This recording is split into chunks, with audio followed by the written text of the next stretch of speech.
Beagle বাজালো আল্লাহ নবী নিজে। নবীজি দ্রুত লৌহ বর্ম পরিধান করলেন, মাথায় হেলমেট পরে নিলেন, যুদ্ধের জন্য প্রস্তুতি নিলেন নিজেই। 9 জনকে রেডি করলেন, রেডি হয়ে যাও। 9 জন রেডি হয়ে বিগল বাজালো। বিগলের আওয়াজ শোনার সাথে সাথে যারা গনিমতের মাল পোড়াচ্ছিল তারা ঘুরে তাকালো, নবীজির বিগল বাজছে। কারণ কি, কিছু ঘটলো নাকি? বিগলের আওয়াজ আসছে, মুসলমানদের তাবু থেকে বিগলের আওয়াজ আসছে, কি ব্যাপার? আল্লাহ নবীর কাছ থেকে বিগলের আওয়াজ আসছে। সবাই স্তম্ভিত হয়ে গেছে। খালিদ বিন ওয়ালিদ খেয়াল করলো বিগলের আওয়াজ কোন দিকে, ওই যে দিকে। আরে এখানেই তো মুহাম্মদ সাল্লাল্লাহু আলাইহি সাল্লাম দাঁড়িয়েছে, মারো তীর। আল্লাহ নবীকে রক্ষা করতে গিয়ে একজন সাহাবীর গায়ে 80টা তীর বিদ্ধ হয়ে গেল। জোরে কন্যা সুবহানাল্লাহ। 80টা তীর লেগেছে গায়ে, কিন্তু নবীকে রক্ষা করবে এজন্য পড়ে যাচ্ছে না। এখনো জান আছে, তিনি পড়ে যাচ্ছেন না। কারণ আমি পড়ে গেলে আমার নবীর গায়ে তীর লেগে যাবে।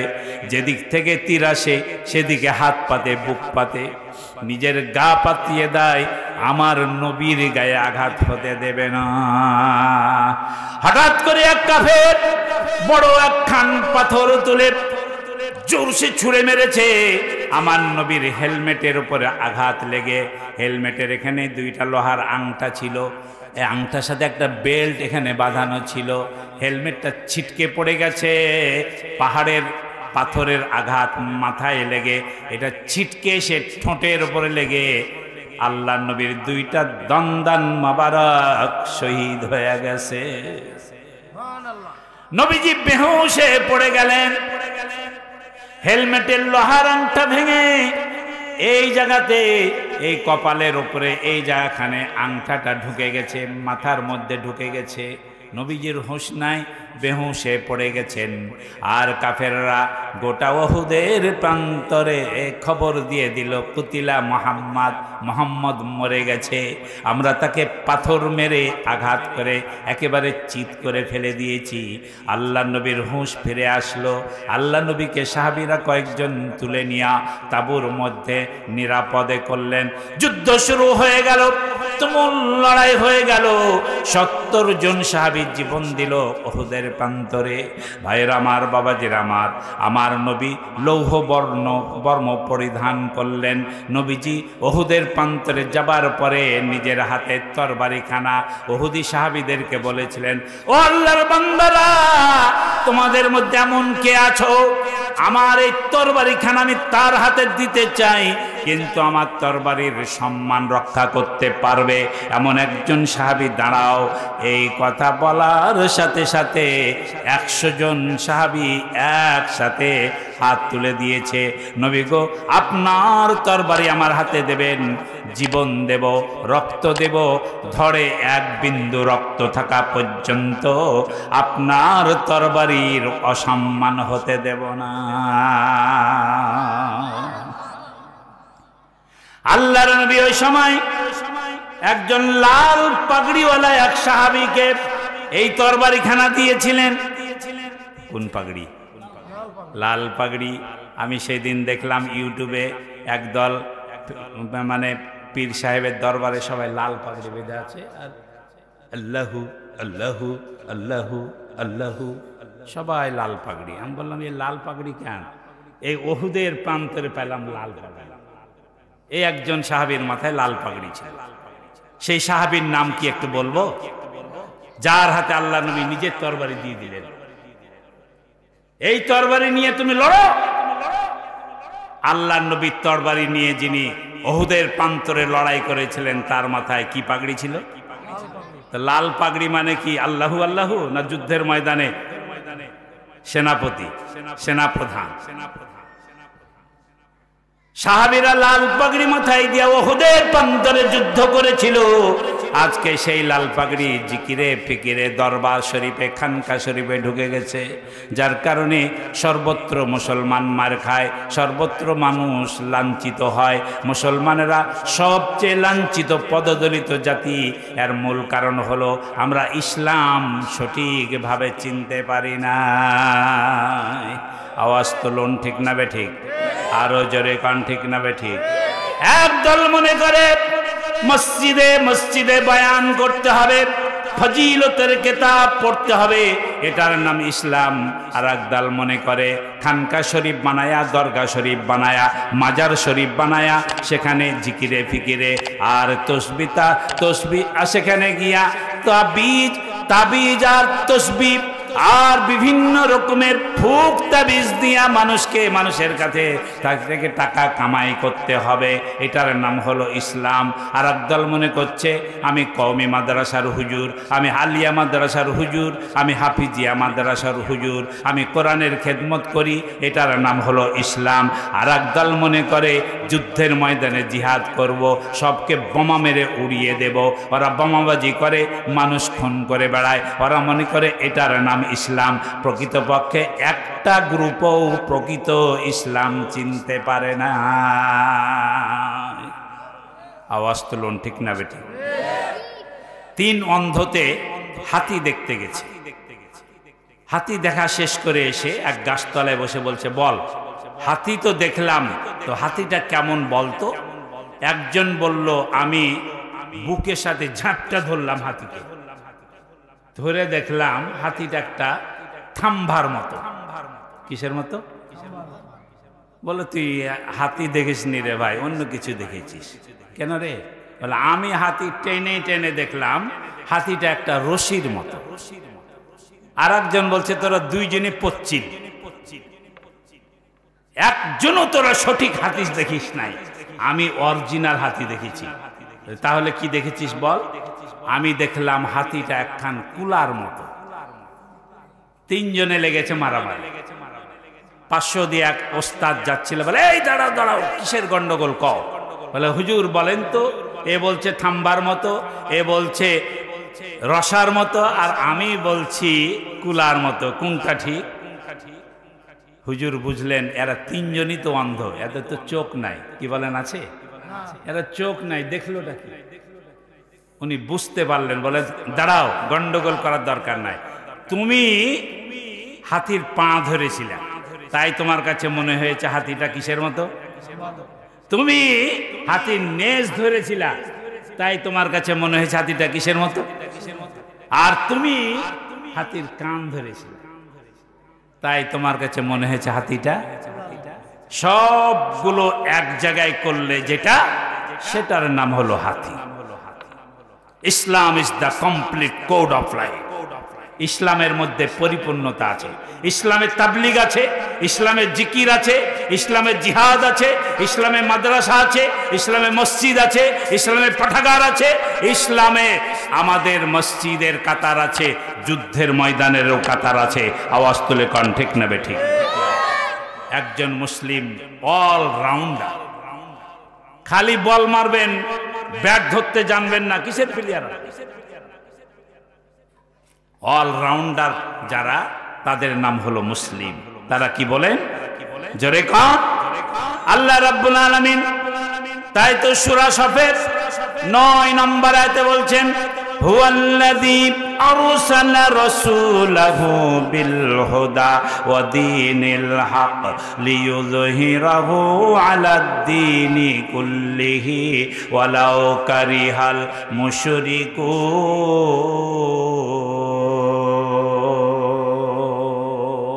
কয় ভাগ? 1 ভাগ হলো আল্লাহর নবীর সাথে, 1 ভাগ হলো পাহাড়ের মাথায়, 3 ভাগ কোথায়?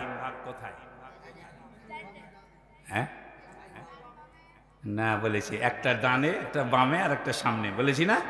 এই তো আপনারা ভুলে যাচ্ছেন ওয়াজ, তাহলে তো হবে না। একটা ডানে, একটা বামে, আর একটা সামনে, এই 3টা যুদ্ধের ময়দানে। আর একদল হলো নবীর সাথে, একদল হলো পাহাড়ের মাথায়। কয় ভাগ হলো?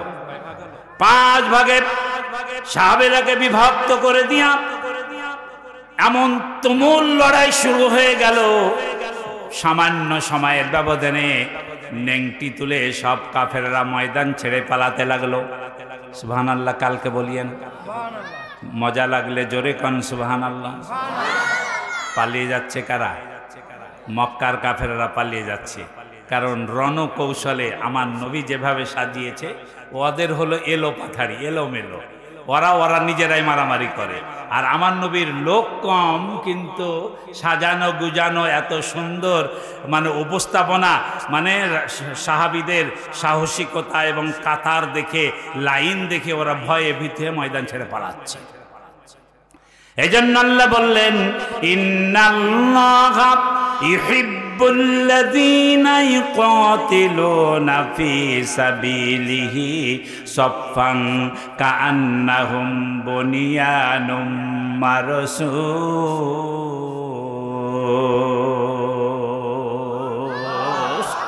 সাহস থাকলে হাত তুলে কান আল্লাহু আকবার। মুসলিম আমি, সংগ্রামী আমি চির নরবীর, আল্লাহকে ছাড়া কাউকে মানি না। নারায়ে তাকবীর, নারায়ে তাকবীর, লিল্লাহে তাকবীর। আমাদের দেশে নারের তাকবীর দিয়া মিছিল হয় কি হয় না? আপনাদের এলাকাতে হয়? যেই দলে যেই মিছিলে নারের তাকবীর থাকবে, আল্লাহু আকবার থাকবে, সেই দলে সেই মিছিলে যোগ দিবেন। এটা হলো ইসলামের মিছিল। এই দলে এই মিছিলে যোগ দেওয়া প্রত্যেকটা মুসলমানের ওপরে ওয়াজিব, ফরজ।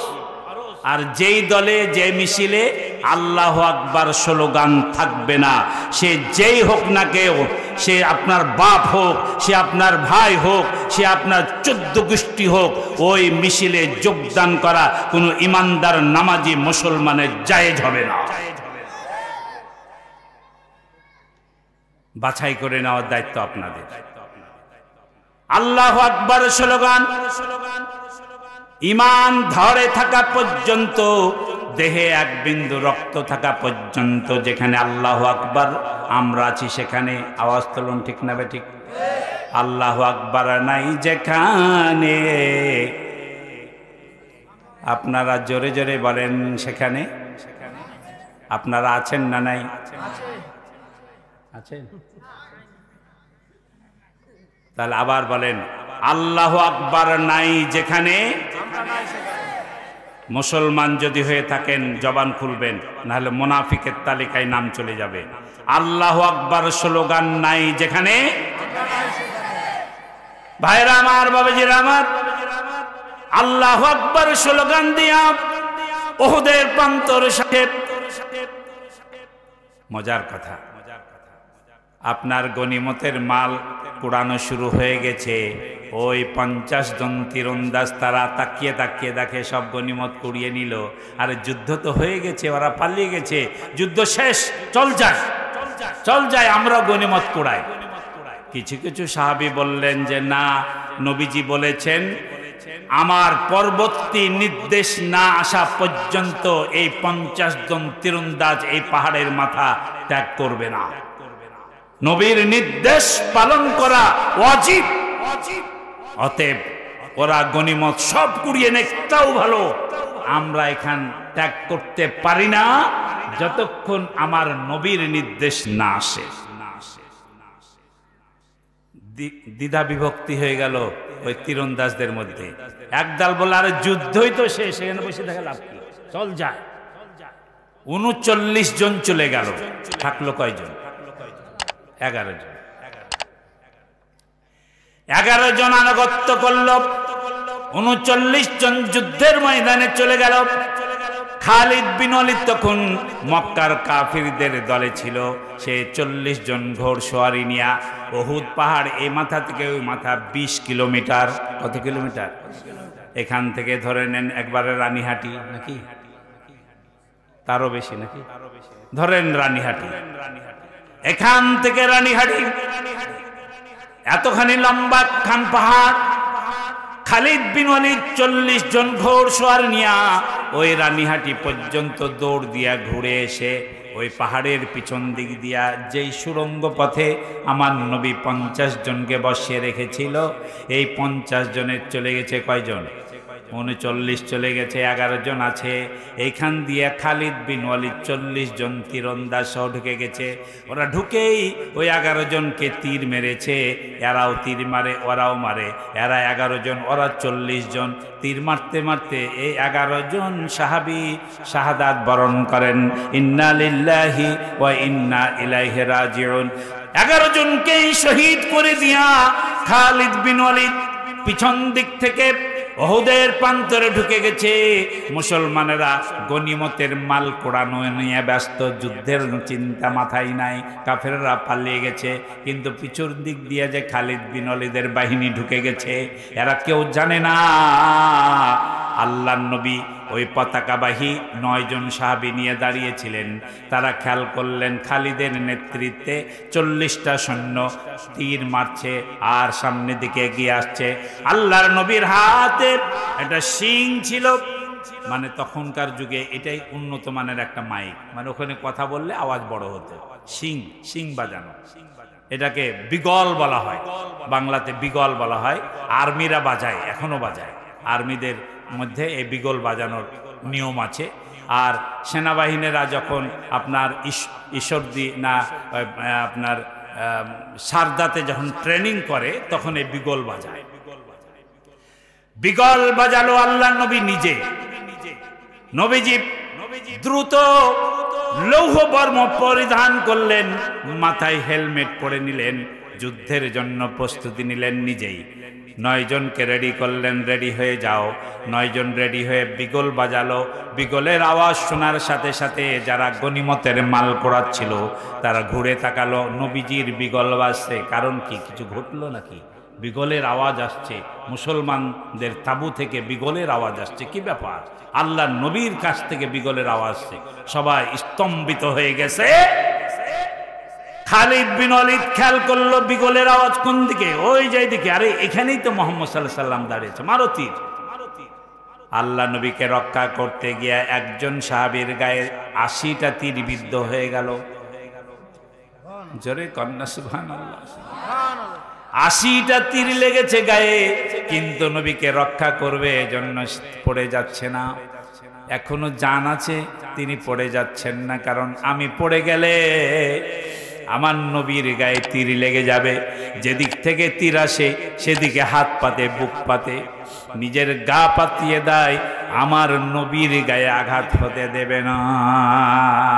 হঠাৎ করে এক কাফের বড় একখান পাথর তুলে জোরসে ছুঁড়ে মেরেছে। আমার নবীর হেলমেটের উপরে আঘাত লেগে, হেলমেটের এখানে 2টা লোহার আংটা ছিল, এই আংটার সাথে একটা বেল্ট এখানে বাঁধানো ছিল। হেলমেটটা ছিটকে পড়ে গেছে। পাহাড়ের পাথরের আঘাত মাথায় লেগে এটা ছিটকে এসে ঠোঁটের উপরে লেগে আল্লাহর নবীর 2টা দন্দান মোবারক শহীদ হয়ে গেছে। নবীজি বেহুশে পড়ে গেলেন। হেলমেটের লোহার আংটা ভেঙে এই জায়গাতে, এই কপালের উপরে এই জায়গাখানে আংটাটা ঢুকে গেছে, মাথার মধ্যে ঢুকে গেছে। নবীজির হুঁশ নাই, বেহুশে পড়ে গেছেন। আর কাফেররা গোটা ওহুদের প্রান্তরে খবর দিয়ে দিল, কুতিলা মোহাম্মদ মরে গেছে। আমরা তাকে পাথর মেরে আঘাত করে একেবারে চিৎ করে ফেলে দিয়েছি। আল্লাহ নবীর হুঁশ ফিরে আসলো। আল্লাহ নবীকে সাহাবীরা কয়েকজন তুলে নিয়ে তাঁবুর মধ্যে নিরাপদে করলেন। যুদ্ধ শুরু হয়ে গেল, তুমুল লড়াই হয়ে গেল। 70 জন সাহাবী জীবন দিল ওহুদের প্রান্তরে। ভাইয়ের আমার, বাবাজির আমার, আমার নবী লৌহ বর্ম পরিধান করলেন। নবীজি ওহুদের প্রান্তরে যাবার পরে নিজের হাতে তরবারিখানা ওহুদি সাহাবীদেরকে বলেছিলেন, ও আল্লাহর বান্দারা, তোমাদের মধ্যে এমন কে আছো আমার এই তরবারিখানা আমি তার হাতে দিতে চাই, কিন্তু আমার তরবারির সম্মান রক্ষা করতে পারবে এমন একজন সাহাবী দাঁড়াও। এই কথা বলার সাথে সাথে 100 জন সাহাবী একসাথে হাত তুলে দিয়েছে। নবী গো, আপনার তরবারি আমার হাতে দেবেন, জীবন দেব, রক্ত দেব, ধরে 1 বিন্দু রক্ত থাকা পর্যন্ত আপনার তরবারির অসম্মান হতে দেব না। আল্লাহর নবী ওই সময় একজন লাল পাগড়িওয়ালা এক সাহাবীকে এই তরবারিখানা দিয়েছিলেন। কোন পাগড়ি? লাল পাগড়ি। আমি সেই দিন দেখলাম ইউটিউবে একদল, মানে পীর সাহেবের দরবারে সবাই লাল পাগড়ি বেঁধে আছে আর আল্লাহু আল্লাহু আল্লাহু আল্লাহু সবাই লাল পাগড়ি। আমি বললাম এই লাল পাগড়ি কেন? এই ওহুদের প্রান্তরে পেলাম লাল পাগড়ি। এই একজন সাহাবীর মাথায় লাল পাগড়ি ছিল। সেই সাহাবীর নাম কি একটু বলবো? যার হাতে আল্লাহ নবী নিজের তরবারি দিয়ে দিলেন, এই তরবারি নিয়ে তুমি লড়ো। আল্লাহ নবীর তরবারি নিয়ে যিনি ওহুদের প্রান্তরে লড়াই করেছিলেন তার মাথায় কি পাগড়ি ছিল? লাল পাগড়ি মানে কি আল্লাহু আল্লাহু, না যুদ্ধের ময়দানে সেনাপতি, সেনাপ্রধান? সাহাবীরা লাল পাগড়ি মাথায় দিয়া ওহুদের প্রান্তরে যুদ্ধ করেছিল। আজকে সেই লাল পাগড়ি জিকিরে ফিকিরে দরবার শরীফে খানকা শরীফে ঢুকে গেছে, যার কারণে সর্বত্র মুসলমান মার খায়, সর্বত্র মানুষ লাঞ্ছিত হয়। মুসলমানেরা সবচেয়ে লাঞ্ছিত পদদলিত জাতি। এর মূল কারণ হলো আমরা ইসলাম সঠিকভাবে চিনতে পারি না। আওয়াজ তুলুন, ঠিক না বেঠিক? আরো জোরে কান, ঠিক না বেঠিক? একদল মনে করে মসজিদে মসজিদে বয়ান করতে হবে, ফজিলতের কিতাব পড়তে হবে, এটার নাম ইসলাম। আর একদল মনে করে খানকা শরীফ বানায়া, দরগা শরীফ বানায়া, মাজার শরীফ বানায়া সেখানে জিকিরে ফিকিরে আর তসবি সেখানে গিয়া তাবিজ আর তসবি আর বিভিন্ন রকমের ফুক তাবিজ দিয়া মানুষের কাছে থেকে টাকা কামাই করতে হবে, এটার নাম হলো ইসলাম। আর একদল মনে করছে আমি কওমি মাদ্রাসার হুজুর, আমি আলিয়া মাদ্রাসার হুজুর, আমি হাফিজিয়া মাদ্রাসার হুজুর, আমি কোরআনের খেদমত করি, এটার নাম হলো ইসলাম। আর একদল মনে করে যুদ্ধের ময়দানে জিহাদ করব, সবকে বোমা মেরে উড়িয়ে দেব। ওরা বোমাবাজি করে, মানুষ খুন করে বেড়ায়, ওরা মনে করে এটার নাম ইসলাম। প্রকৃতপক্ষে একটা গ্রুপও প্রকৃত ইসলাম চিনতে পারে না। আওয়াজ তুলুন, ঠিক না বেঠিক? 3 অন্ধতে হাতি দেখতে গেছে।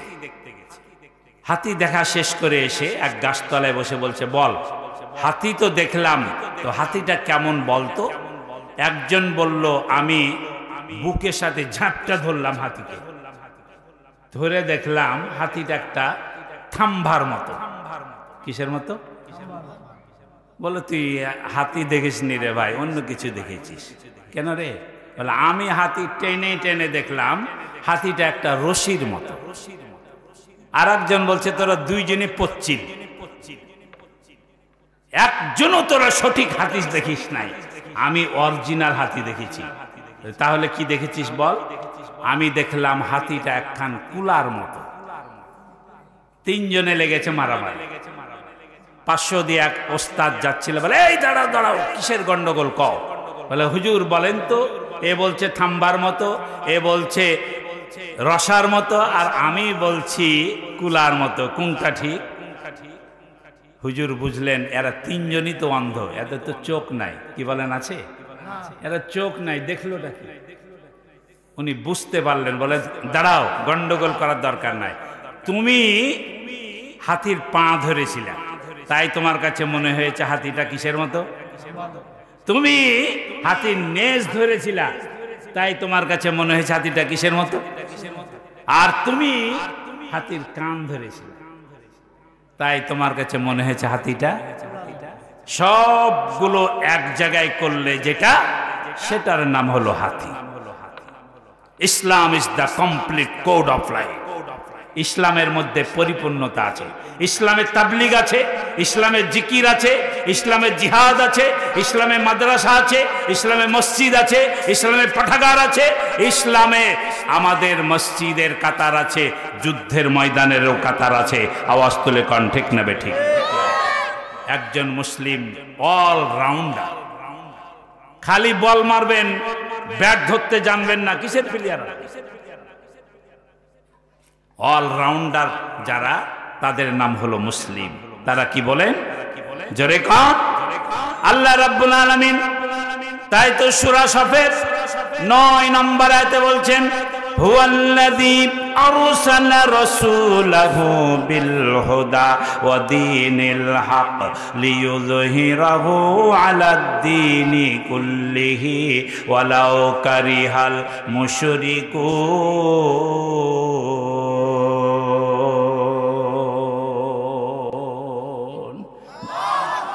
সাহস থাকলে দুইখানা হাত তুলে চিৎকার মেরে কন আল্লাহু আকবার। বাজিছে দামামা বাদরে আমামা, শির উঁচু করি মুসলমান, দাওয়াত এসেছে নয়া জামানাই, ভাঙ্গা কেল্লায় ওড়াও নিশান। বাংলার সিংহাসন ভাঙ্গা কেল্লা, সেখানে আমাদেরকে কালিমার পতাকা উড্ডীন করতে হবে, নিশান উড়াতে হবে। সময় এসেছে না আসে নাই? তাই কাজী নজরুল ইসলাম বলছে বাজিছে দামামা মানে সামনে যুদ্ধের দামামা বেজে গেছে। বাঁধরে আমামা, আমামা মানে হলো পাগড়ি, আমামা মানে কি বলে, আর দামামা মানে যুদ্ধের বিগল, যুদ্ধের বাজনা। বাজিছে দামামা, যুদ্ধের ডাক এসেছে। বাঁধরে আমামা, মাথায় হেলমেট পরে নাও, যুদ্ধের ময়দানে নেমে যাও। বাজিছে দামামা বাঁধরে আমামা, শির উঁচু করি মুসলমান, মুসলমান শির নিচু হবে না, মুসলমানের শির উঁচু হবে। আওয়াজ তুলুন, ঠিক না বেঠিক?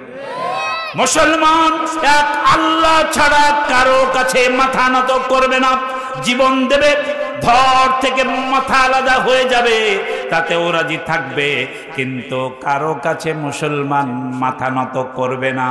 আওয়াজ তুলে বলুন ঠিক কিনা? বাজিছে দামামা বাদরে আমামা, শির উঁচু করি মুসলমান, দাওয়াত এসেছে নয়া জামানায়, ভাঙ্গা কেল্লায় ওড়াও নিশান। 54 বছর পরে বাংলার কেল্লাতে আবার কালেমার পতাকা উড়াতে হবে। পারবেন কিনা? কারা কারা পারবেন হাত তুলে দেখান। বাংলার সেরা কেল্লা হলো জাতীয় সংসদ। সেই সংসদে আপনার বাংলাদেশের জাতীয় পতাকার পাশে আগামী দিনে আমরা কালেমার পতাকা উড্ডীন করতে চাই। যারা কালেমার পতাকা উড্ডীন করার জন্য একবার দুই হাত তুলে আল্লাহরে দেখায়া দাও। আল্লাহ কবুল করুন, বলেন আমিন। আর জোরে বলেন আমিন। ভাইরা আমার, বাবাজিরা আমার, আল্লাহ রাব্বুল আলামিন সূরা সফের 9 নম্বর আয়াতে বলছেন, হুয়াল্লাযী আরসালা রাসূলাহু বিল হুদা ওয়া দীনিল হক। তিনি সেই মহান আল্লাহ যিনি তার রাসূলকে দুনিয়ায় পাঠাইলেন। 1 নম্বরে দিলেন বিল হক, বিল হুদা, 1 নম্বরে দিলেন বিল হুদা। হুদা এই কোরআনুল কারিমে কোরআনের একাধিক নাম রয়েছে, তার মধ্যে একটা নাম হলো কোরআনের, আরেকটা নাম হলো হুদা। কোরআনের আরেকটা নাম কি? এই বাবারা, কোরআনের হাফেজেরা, এই তোমাদের কথাই হচ্ছে, একটা কেউ নড়বে না, এই বসে যাও, একটাও নড়বে না। এই হুদা, কোরআনের নাম কি বলেন? হুদা। এই কোরআনের 2 নম্বর সূরা বাকারা, বাকারা সূরা 2 নম্বর আয়াতটা পড়েন। যালিকাল কিতাব, বলেন যালিকাল কিতাব। যালিকা মানে দ্যাট, ওইটা, ওই কিতাবটা। ওই বলতে আল্লাহ তাআলা এইটাকে বুঝায় নাই, ওই আরশে আজমে লাউহে মাহফুজে যে কোরআন আছে ওইটাকে বুঝাচ্ছে। এই জন্য আল্লাহ বলছেন দ্যাট ইজ দ্য বুক, যালিকাল কিতাব। দ্যাট মানে কাছে না দূরে? দূরে। দ্যাট ইজ দ্য কিতাব, ওই যে দেখো কিতাব। যালিকাল কিতাবু লা রাইবা ফীহি হুদাল লিল মুত্তাকিন। তাহলে এই কোরআনের নাম হুদা। আওয়াজ তুলুন, ঠিক না বেঠিক? এই সূরা বাকারার 125 নম্বর আয়াত, শাহরু রমাদানাল্লাযী উনজিলা ফীহিল কুরআনু হুদাল লিন্নাসি ওয়া বায়্যিনাতিম মিনাল হুদা ওয়াল ফুরকান। এখানে হুদা বলতে কোরআনকে বোঝানো হয়েছে, ফুরকান বলতে কোরআনকে বোঝানো হয়েছে। জোরে জোরে বলেন সুবহানাল্লাহ। আল্লাহ তাআলা বললেন, নবী গো, আপনাকে আমি দুনিয়ায় পাঠালাম, 1 নম্বর অস্ত্র দিলাম, তার নাম হলো কোরআন। জোরে কোন কি? তাহলে সেই অস্ত্র আমার নবী নিয়ে চলে গেছেন, আমাদের জন্য রেখে গেছেন? আছে না নাই? তাহলে জিহাদের ময়দানে যেতে হবে, বাতিলের মোকাবেলা করতে হবে। আমাদের 1 নম্বর অস্ত্রের নাম কি? জোরে জোরে বলেন। এই কোরআন হলো আমাদের 1 নম্বর অস্ত্র। 2 নম্বর হলো দীনুল হক। দীনুল হক বলতে ইসলামকে বোঝানো হয়েছে। Islam is the complete code of life. আর ইসলামকে প্রতিষ্ঠিত করার জন্য আল্লাহ নবী একদিন, 2 দিন, 3 দিন নয়, 23 বছর ধরে সংগ্রাম করেছেন। 13 বছর মক্কায় অত্যাচার নির্যাতন সহ্য করেছেন। যেমন বাংলার মানুষ 16 বছর ধরে অত্যাচার নির্যাতন জুলুম সহ্য করেছেন। এখন সময় এসেছে হিজরতের পরে মদিনার সনদ কায়েম করা। এই মদিনার সনদ যদি কায়েম করতে হয়, বিশ্বজাহানের নবী মুহাম্মাদুর রাসূলুল্লাহ সাল্লাল্লাহু আলাইহি সাল্লাম মদিনার একটা জোট সরকার গঠন করেছিলেন। সেখানে 11টা গোত্র ছিল। এইদিকে তাকান, আল্লাহ নবী আসলেন যে গোত্রের মধ্যে, সেই গোত্রটা ছিল বনু নজ্জার।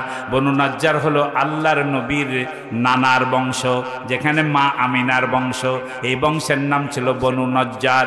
আর তার পাশে ছিল বনু আউস, বনু খাজরাজ। এই 3 গোত্রের অধিকাংশই মুসলমান হয়ে গেল। তার পাশে 3টা ইহুদি গোত্র ছিল, বনু নজির, বনু কুরাইজা, বনু কাইনুকা। তার পাশে ছিল বনু আতফান, বনু আসলাম, বনু আপনার হারেস, আর ছিল বনু সালমা। এই ধরনের আরও 4টা গোত্র পাশে ছিল। এইভাবে একত্রিত করে আল্লাহর নবী একটা জোট সরকার গঠন করলেন। এর মধ্যে মুসলমান ছিল, এর মধ্যে পৌত্তলিক ছিল, এর মধ্যে ইহুদি ছিল, এর মধ্যে খ্রিস্টান ছিল। এর মধ্যে আল্লাহর নবী যখন মদিনার সনদ গঠন করেন, তখন কিছু মুশরিকও ছিল।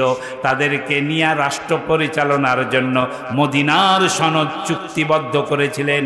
চিৎকার দিয়া কান সুবহানাল্লাহ।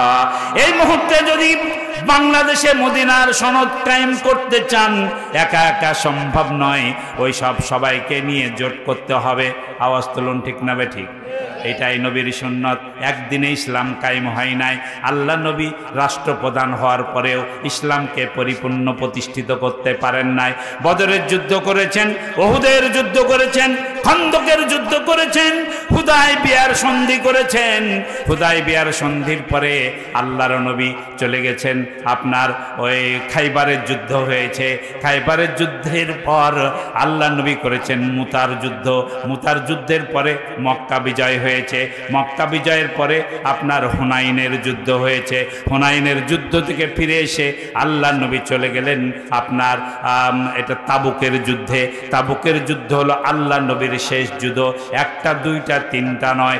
মদিনায় হিজরত করে ইসলামী রাষ্ট্র কায়েম করার পরে আল্লাহ নবী 1, 2, 3 করে 40টা যুদ্ধ করেছেন। এর মধ্যে 27টা যুদ্ধে আল্লাহ নবী নিজেই সেনাপতি ছিলেন। চিৎকার দেয়া বলেন সুবহানাল্লাহ। 10 বছরে 40টা যুদ্ধ। এমনি ইসলাম কায়েম হয়ে গেছে? ঘরে বসে তসবিহ গনে গনে, তসবিহ গনে ইসলাম কায়েম হয় না। 40টা যুদ্ধ করতে হয়েছে আমার নবীকে। আপনাকে আমাকেও করা লাগবে। আওয়াজ তুলে কান, ঠিক কিনা? বিশ্বজাহানের নবী মুহাম্মাদুর রাসূলুল্লাহ সাল্লাল্লাহু আলাইহি সাল্লামকে দুনিয়ায় পাঠালেন। আল্লাহ তাআলা 1 নম্বরে দিলেন কোরআন, 2 নম্বরে দিলেন ইসলাম। এবার আল্লাহ তাআলা আদেশ করলেন, নবী গো আপনাকে এটা দিলাম, এবার আপনার কাজ হলো লিইউযহিরাহু আলাদ্দীনি কুল্লিহি ওয়ালাউ কারিহাল মুশরিকুন।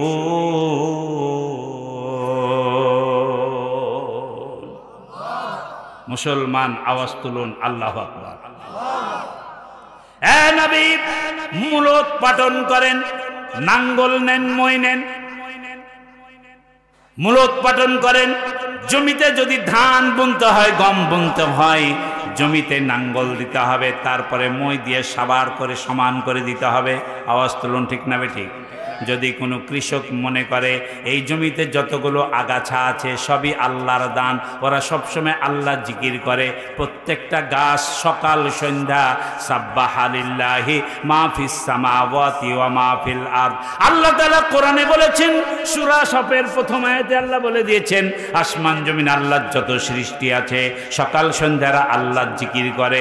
তাহলে আপনারা বলুন, ওই জমিতে যে ঘাসগুলো আছে, আগাছাগুলো আছে, এরা সকাল সন্ধ্যা জিকির করে কার? আওয়াজ তুলে বলেন কার? জিকিরকারী এই ঘাস, এই আগাছাগুলো নাঙ্গল দিয়ে উল্টায় ফেলতে হবে, মই দিয়ে সমান করতে হবে, তারপরে নতুন করে বীজ বপন করতে হবে, তাহলে ভালো ফসল হবে।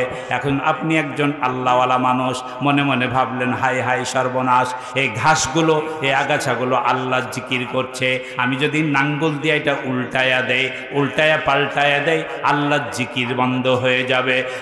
এই কথা মনে করে যদি আপনি আগাছাগুলো ঘাসগুলো উলট পালট না করে যা আছে তাই থাক, ওর মধ্যে আমার ধান বুনে দেয়, ওর মধ্যে আমার গম বুনে দেয়, ঘাস আগাছা জঙ্গল হয়ে আছে জমি, সেই জমির মধ্যে যদি কেউ বীজ বপন করে দেয়, বলেন ফসল ভালো হবে না খারাপ? হ্যাঁ, হবে না? অরিজিনাল কৃষক আর ও জমি চাষি জানে না। তুমি তো খালি জুলাই যোদ্ধা, আর কি জানো তুমি? ভাইরা আমার, বাবাজিরা আমার, ভালো ফসল নিতে হলে মই দেওয়া লাগবে কিনা? আওয়াজ তুলে কন। নাঙ্গল দেওয়া লাগবে কিনা? এই যে দেখেন, স্কুলের একজন ইংরেজির মাস্টার গেছে ক্লাসে, তার আগে আরবির হুজুর হোয়াইট বোর্ডে বা ব্ল্যাক বোর্ডে আরবি লিখেছে, কিন্তু এটা ডাস্টার দিয়ে মুছে যেতে ভুলে গেছে। এখন ইংরেজি স্যার যে বলছে যে আচ্ছা বাবা এগুলো কি রে? বলে এগুলো আরবি। ওরে বাপরে বাপ, আরবি যদি আমি ডাস্টার দিয়ে মিটাই কত যে গুনাহ হবে রে বাবা রে। যাক, তোমাদের হুজুর যখন লিখেছে মিটাইনি, তো তোমাদের আরবিগুলো হোয়াইট বোর্ডে আর ব্ল্যাক বোর্ডে থাক, ওর মধ্যে আমি একটু ইংরেজি লিখে লিখে তোমাদেরকে শিখাই। এখন আরবির মধ্যে যদি ইংরেজি স্যার গিয়ে ইংরেজি লেখে, আরবি আর ইংরেজি মিলে চাইনা হয়ে যাবে। কি বলেন, হবে কিনা? চাইনা লেখা দেখেছেন? ইড়িং বিড়িং কিড়িং, চাইনা হয়ে গেছে। এখন ছেলেরা বলছে স্যার কি লিখলেন এটা? বলে আরবি আর ইংরেজি মিলে এটার নাম হলো চাইনা। কিছু শিখবে ছেলেরা, আওয়াজ তুলন শিখবে। এজন্য আল্লাহ বললেন, নবী গো, আপনার সমাজে যতগুলো দিন কায়েম আছে, যতগুলো মতবাদ আছে, যতগুলো সভ্যতা আছে, যত রকমের নিয়ম কানুন আছে, একটাও থাকবে না। সব নাঙ্গল দিয়া উলট পালট করে ফেলেন। এটার নাম হলো লিউযহিরাহু। লিউযহিরাহু মানে উল্টিয়ে দেওয়া, পাল্টিয়ে দেওয়া, পরিষ্কার করে দেওয়া। ডাস্টার দিয়ে সব মুছে পরিষ্কার করে দিয়া যদি ইংরেজি স্যার ইংরেজি লেখে, তাহলে ছেলেরা বুঝতে পারবে। আওয়াজ তুলে গান ঠিক না বেঠিক? নবী গো, আপনার দায়িত্ব হলো, সমাজে অনেক রকমের কুসংস্কার রয়ে গেছে, একটা সংস্কারও রাখা যাবে না। যত ধরনের কুসংস্কার আছে সব মূলট পাতন করে দিয়া তদস্থলে দ্বীনুল হক, আমার দেওয়া দ্বীন ইসলামকে প্রতিষ্ঠিত করতে হবে, এর বীজ বপন করতে হবে। এটাই আপনার দায়িত্ব। এই দায়িত্ব পালন করার জন্য আপনাকে আমি নবী দুনিয়ায় পাঠাইলাম। এক সাহাবী দাঁড়িয়ে বললেন, ইয়া রাসূলুল্লাহ, ইয়া হাবিবাল্লাহ, ওগো নবী, আমি সিদ্ধান্ত নিয়েছি বউ তালাক দিয়ে দিব, ছেলে মেয়েকে নানার বাড়ি পাঠিয়ে দিব, আমি একবার বৈরাগী হয়ে যাব, আমার সংসার থাকবে না, আমার ঘর বাড়ি থাকবে না, আমি বৈরাগী সেজে যাব, সারা দিন রোজা রাখবো, সারা রাত তাহাজ্জুদের নামাজ পড়ব, আর সারা জীবন যুদ্ধের ময়দানে জিহাদ করব, কোনো সংসারের ঝামেলা নেব না, ছেলে মেয়ের দায়িত্ব পালন করব না, বউ বেটির কোনো ভরণ পোষণ দিতে পারবো না। আমি সিদ্ধান্ত নিয়া ইয়া রাসূলুল্লাহ আপনার দরবারে হাজির হয়েছি। নবীজি বললেন, নো, যারা এই কাজ করবে তারা আমার উম্মত হতে পারবে না। আমার যদি উম্মত হতে হয়, বিয়ে করতে হবে, সংসার করতে হবে, ছেলে মেয়ে লালন পালন করতে হবে, চাকরি করতে হবে, বাকরি করতে হবে, ব্যবসা বাণিজ্য করতে হবে, সব কিছুর মধ্য দিয়া ইসলামকে সমাজে প্রতিষ্ঠিত করার জন্য দায়িত্ব পালন করতে হবে। সব চলবে, শুধু শুধু ইসলাম নিয়ে মেতে গেলেই চলবে না। ঘর বাড়িও দেখতে হবে, ব্যবসা বাণিজ্যও দেখতে হবে, ছেলে মেয়ের লেখাপড়ার দিক খেয়াল রাখতে হবে। ওভার সব কিছুকে মেনটেন্স করে যে ব্যক্তি সামনে আগাবে তারাই হবে আমি নবীজির উম্মত। এই কথা বলার পরে ওই সাহাবী বললেন, ইয়া রাসূলুল্লাহ, ইয়া হাবিবাল্লাহ, তাহলে আমাকে একটা ব্যবসার কথা বলেন, যেই ব্যবসা করলে আমি জাহান্নাম থেকে নাজাত পেয়ে যাব। আল্লাহর নবী কি জবাব দেবেন? ঠিক এমন সময় জিবরাইল আলাইহিস সালাম এসে সূরা সফের 10 নম্বর আয়াত নাজিল করে দিল। একটু বলবো না রেখে দেব? ওই যে উহুদের প্রান্তরে লাল পাগড়িওয়ালা একজন সাহাবী, যার হাতে আল্লাহ নবী তরবারি দিয়ে দিল, ওই সাহাবীর নামটা বলবো না? আওয়াজ তুলে কন, নাম শুনবেন না বাড়ি যাবেন? আল্লাহ কবুল করুন, জোরে বলেন আমিন। সূরা সফের 10 নম্বর আয়াত নাজিল হলো, ইয়া আইয়ুহাল্লাযীনা আমানু হাল আদুল্লুকুম আলা তিজারাতিন তুনজিকুম মিন আযাবিন আলীম।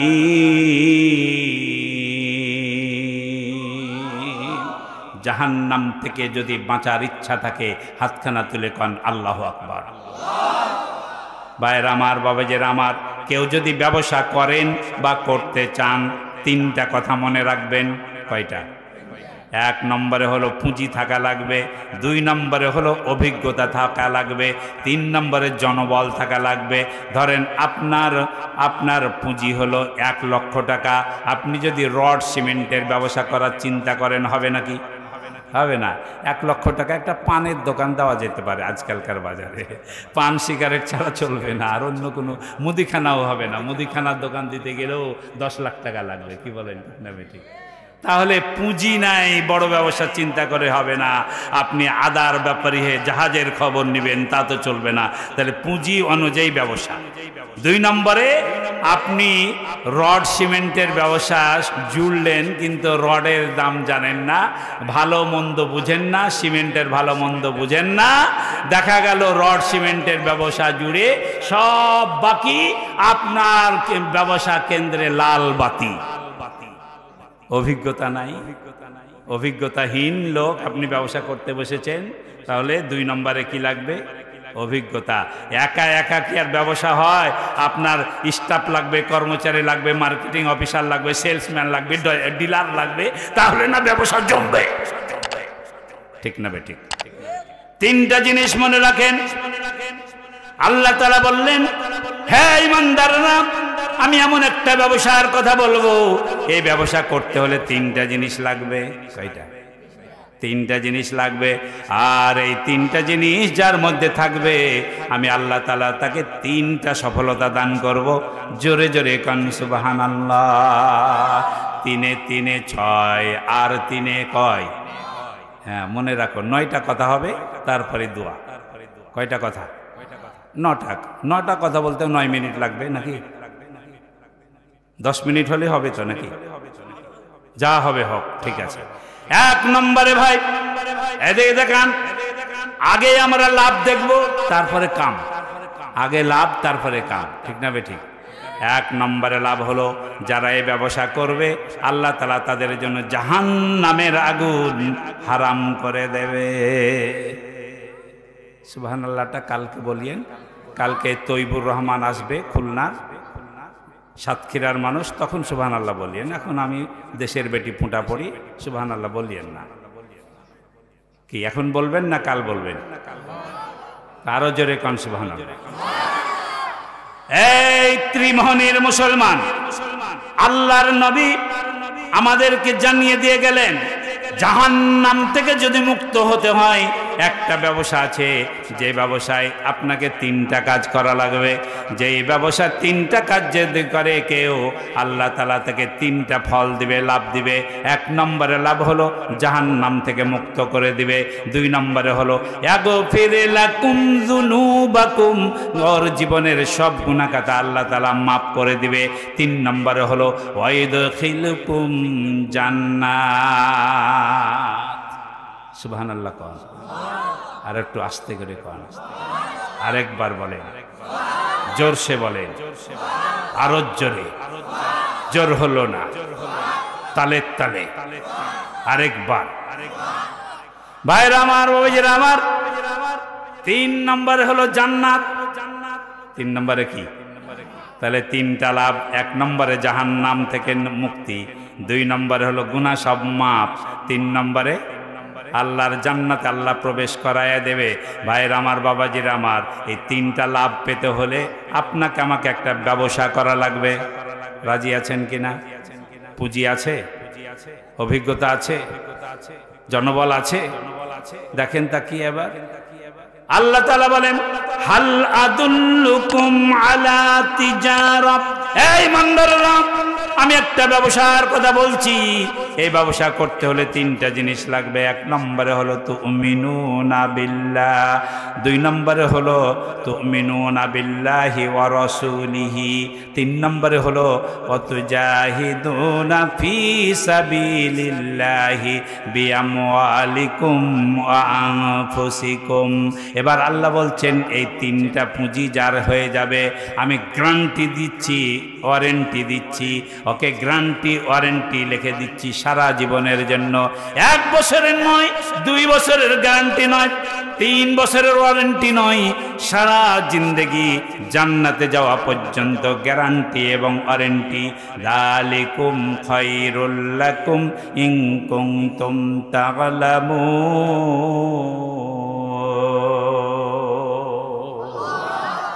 আরেকবার চিৎকার মেরে কোন আল্লাহু আকবার। এই বাংলার মুসলমান, 1 নম্বরে হলো আল্লাহর উপর আস্থা বিশ্বাস। জীবন দেব কিন্তু আল্লাহকে ছাড়বো না, ঠিক না বে ঠিক? আল্লাহর পথ ছেড়ে অন্য কোথাও যাব না। এই ঈমান থাকা লাগবে, আল্লাহর উপর তাওয়াক্কুল ভরসা থাকা লাগবে। 2 নম্বর হলো রাসূলের আনুগত্য, নবীর আনুগত্য করা লাগবে। যে যাই বলুক আল্লাহর নবীর আদর্শ আমরা ছাড়ব না, নবীর সুন্নতি তরিকা আমরা ছাড়ব না, বিদআতি কাজ করব না, শিরকি কাজ করব না। তাওহীদের উপর তাওয়াক্কুল বিশ্বাস স্থাপন করে আল্লাহর নবীর অনুকরণ অনুসরণ করে 3 নম্বর কাজ হচ্ছে ওয়াতুজাহিদুনা ফি সাবিলিল্লাহ। জিহাদ মানে শুধু মারামারি করা না, জিহাদ মানে হলো আপ্রাণ প্রচেষ্টা চালানো। যারা আল্লাহ রাস্তায় আপ্রাণ প্রচেষ্টা চালাবে গো, আল্লাহ তাআলা তাদেরকে সফলতা দান করবে, জান দিয়া মাল দিয়া। আল্লাহ তাআলা সূরা তাওবার 111 3টা এক জায়গায় করলে যেটা হয় সেটার নাম হলো 111। কয়টা এক? আল্লাহ তাআলা বলছেন ইন্নাল্লাহা আশতারা মিনাল মুমিনিনা আনফুসাহুম ওয়া আমওয়ালাহুম বিআন্না লাহুমুল জান্নাহ ইকাতিলুনা ফি সাবিলিল্লাহি ফায়াকতুলুনা ওয়া ইউকতালুন ওয়া গাদান আলাইহি হাক্কান ফিত التوراة والإنجيل والقرآن ومن أوفى بعهده من الله فاستبشروا ببيعكم الذي بايعتم به وذلك هو الفوز العظيم।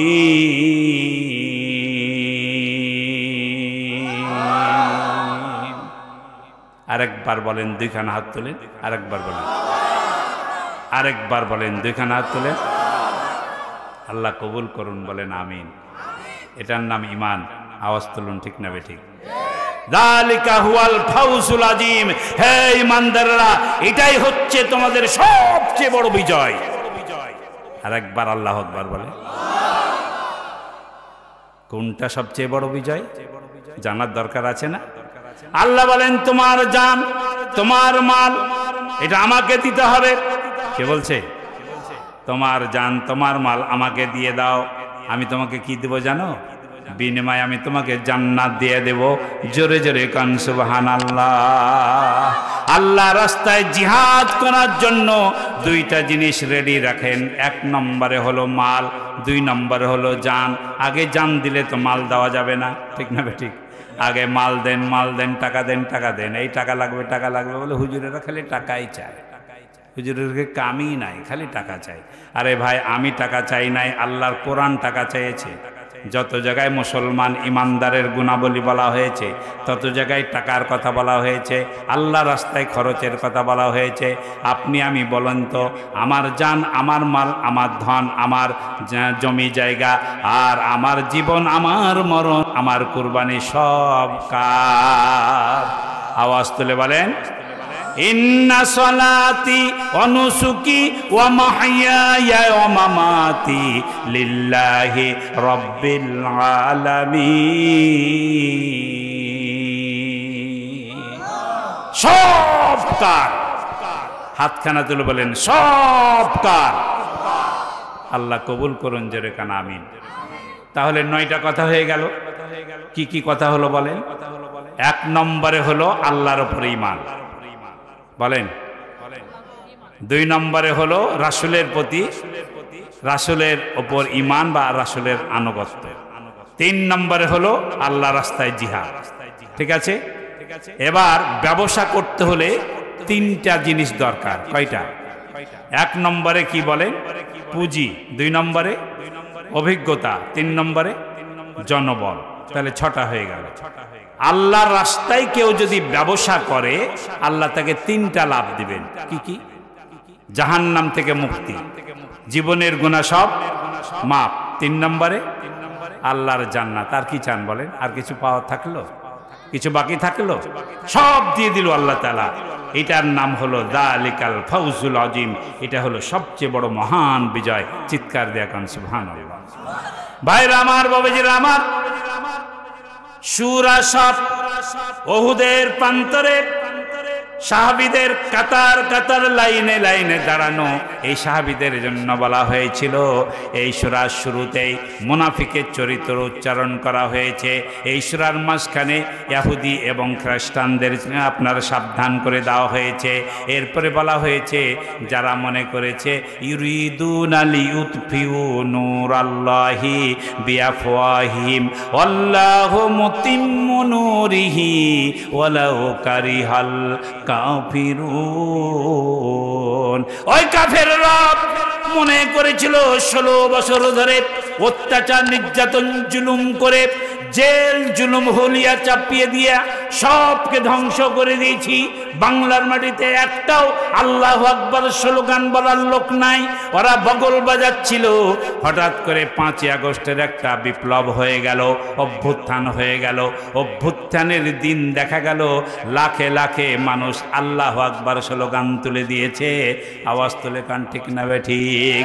16 বছরে তোমরা যত মানুষকে হত্যা করেছো, গুম করেছো, খুন করেছো, যত মানুষকে শহীদ করেছো, তার বিনিময়ে আল্লাহ রব্বুল আলামিন এক শাহিদকে তোমরা শহীদ করে দিলেও বাংলার মাটিতে হাজার হাজার শাহিদি নেজামি জন্মগ্রহণ করেছে। আওয়াজ তুলে কান ঠিক কিনা? বাংলার মুসলমান তারা মনে করেছিল ইসলাম ডুবে গেছে। আল্লাহ বলছেন আল্লাহু মুতিম্মু নূরিহি, আল্লাহ তার ইসলামকে আরো প্রজ্বলিত করে দিয়েছেন। ঠিক না বেঠিক? ওরা চেয়েছিল ফু দিয়ে নিভাইয়া দেবে, আল্লাহ বলছে আমি এটাকে আরো প্রজ্বলিত করব। ওরা মনে করেছিল এরা কিছুই পারবে না, এখন দেখছে এরা সবই পারবে। আওয়াজ তুলুন ঠিক না বেঠিক? সব কিছু আমরা দেখে শেষ করেছি। একবার আমরা আল্লাহর কোরআনকে দেখতে চাই, একবার আমরা ইসলামকে দেখতে চাই, একবার আমরা সংসদ ভবনের চূড়াতে কালেমার পতাকা উড্ডীন হয়েছে এটা দেখে আমরা মৃত্যুবরণ করতে চাই। আওয়াজ তুলে কান ঠিক না বেঠিক? এটাই আমাদের স্বপ্ন, এটাই আমাদের স্বপ্ন। আমাদের একটা স্বপ্ন পূরণ করো ও গো দয়াময়, তোমার পথে চলতে গিয়ে মরণ যেন হয় আমার, তোমার পথে চলতে গিয়ে মরণ যেন হয়। বলেন আমিন। ভাইরা আমার, বাবাজিরা আমার, একটাই আমাদের স্বপ্ন, একটাই আমাদের প্রতিজ্ঞা, একটাই আমাদের শপথ। আল্লাহর কোরআনের বিধান আল্লাহর জমিনে প্রতিষ্ঠিত হবে। আমরা কোনো ধন মাল চাই না, আমরা ক্ষমতা চাই না, আমাদের ছেলে মেয়েদের চাকরি পাওয়ার জন্য এ আন্দোলন করি না। আমরা এখান থেকে চাঁদাবাজি করব, মানুষের কাছ থেকে টাকা তুলে তুলে খাবো, এই জন্য আমরা ইসলাম কায়েম করতে চাই না।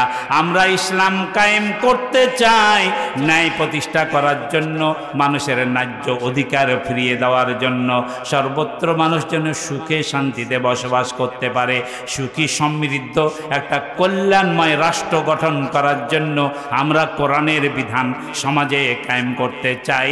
আওয়াজ তুলে বলেন ঠিক কিনা? মহান রব আল্লাহ তাআলা আজকের এই সংক্ষিপ্ত আলোচনা আলোকে বাস্তব জীবনে ইসলামের পক্ষে দায়িত্ব পালন করার তৌফিক আমাদের সবাইকে দান করুন। সবাই একসাথে পড়ুন আমিন। আকুলু কওলি হাদা আস্তাগফিরুল্লাহ। আস্তাগফিরুল্লাহ লি ওয়া লাকুম ওয়া লিসাইরিল মুমিনিনা মিন কুল্লি যামবি ওয়া তুবু ইলাইহি ইন্নাহু আত-তাওয়াবুর রহিম। সভাপতির কথা হবে, তারপরে শেষ হবে।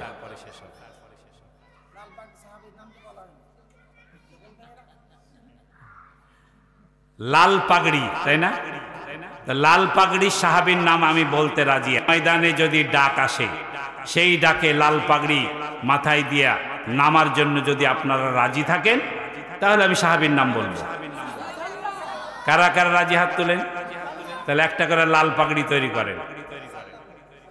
ওই 5ই আগস্ট সবাই ফেসবুকে লাল পতাকা উড়িয়েছিল, সবার ফেসবুক লাল করে দিয়েছিল, সবাই লাল করে দিয়া লাল জুলাই, লাল জুলাই, লাল জুলাই, লাল জুলাই। আরে জুলাইকে লাল করে দিয়েছে, এখন জুলাইকে লাল করলে হবে না, যুদ্ধের ময়দান লাল হবে। আমরা রক্ত দিয়েছি, আরো রক্ত দেব। বাংলার জমিনে কোরআন বিধান না কায়েম হওয়া পর্যন্ত আমাদের মাথার লাল পাগড়ি কেউ খুলতে পারবে না। আল্লাহ কবুল করুন, জোরে কান আমিন। সেই সাহাবীর নাম ছিল আবু দুজানা। কি নাম বলেন? আবু দুজানা। তার হাতে যখন এই তরবারি দিয়েছিল, 100 জনের মধ্যে 99 জন হিংসা করেছিল। আল্লাহ নবী আবু দুজানা একটা সাধারণ কৃষক, গরিব। আমরা এত শক্তিশালী নামি দামি সাহাবী, এখানে আবু বকর আছে, এখানে ওমর আছে, এখানে ওসমান আছে, এখানে আলী আছে, কাউকে নবীজি দিল না। ও একটা রিক্সাওয়ালা ঠেলে মজুর আবু দুজানার হাতে আল্লাহ নবী লাল পাগড়িওয়ালা সাহাবীর হাতে তরবারি দিলেন। সবাই মার্ক করছে আবু দুজানাকে। আবু দুজানার মধ্যে এমন এক সাহস তৈরি হলো যে আমার নবী আমাকে চয়েস করেছে। সুবহানাল্লাহ, এই 700 সাহাবীর মধ্যে আমি এক সাহাবী যার হাতে আল্লাহ নবীর তরবারি। এটার সম্মান আমাকে রক্ষা করতে হবে। তিনি এমনভাবে যুদ্ধ করেছেন যে উহুদের প্রান্তরে আবু দুজানার মতো সাহসিকতা নিয়ে কেউ যুদ্ধ করতে পারে না। যেই তার সামনে আসে তাকেই কচুকাটা করে, করতে করতে করতে করতে একেবারে আবু সুফিয়ানের ঘোড়া পর্যন্ত চলে গেছে। আর অল্প কিছু সময় সুযোগ পেলেই আবু দুজানা আবু সুফিয়ানকে হত্যা করে ফেলতো। ঠিক এমন সময় কে যেন ডাক দিল, হে দুজানা, আল্লাহর নবীর ডাক হয়েছে, তুমি ফিরে আসো, পিছনে তোমার কেউ নাই, তুমি ফিরে আসো। তখন পর্যন্ত সে একবারও পিছনে তাকাই নাই। সুবহানাল্লাহ বলে। আবু সুফিয়ান পর্যন্ত গেছে, চারিদিকে ঘেরে নিয়েছে, চারিদিকে কাফেররা ঘেরে নিয়েছে, ঘেরার মধ্যে পড়ে গেছে। সে এমন ভাবে আল্লাহর নবীর তরবারি মাথার উপরে ঘোরাতে লেগেছে, একটা কাফেরও তার কাছে আসতে পারছে না, সবাই দূরে ছিটকে যাচ্ছে। এর মধ্যে সবাই ঘিরে আছে, ওর মধ্য দিয়ে আল্লাহর বিশেষ রহমতে সে উহুদের প্রান্তরে সেখান থেকে ফিরে এসে আল্লাহর নবীর কাছে নবীজির তরবারি ফিরিয়ে দিয়েছে। জোরে কান সুবহানাল্লাহ। নাম কি? আবু দুজানা।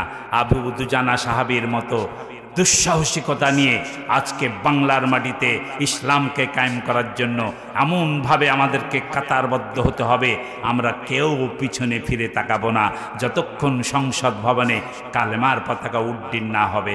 আওয়াজ তুলুন, ঠিক কিনা? আল্লাহ কবুল করুন, জোরে কান আমিন।